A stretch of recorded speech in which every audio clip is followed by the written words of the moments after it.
خويا شلون ارد للدار او شنو ردت البيتي او شقل للدار لو قالت يا زينب وين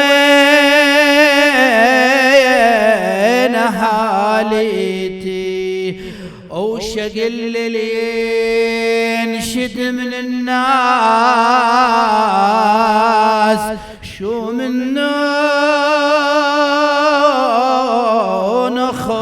رديتي خويا طاح بطيحتك اسمي او طاحت هيبته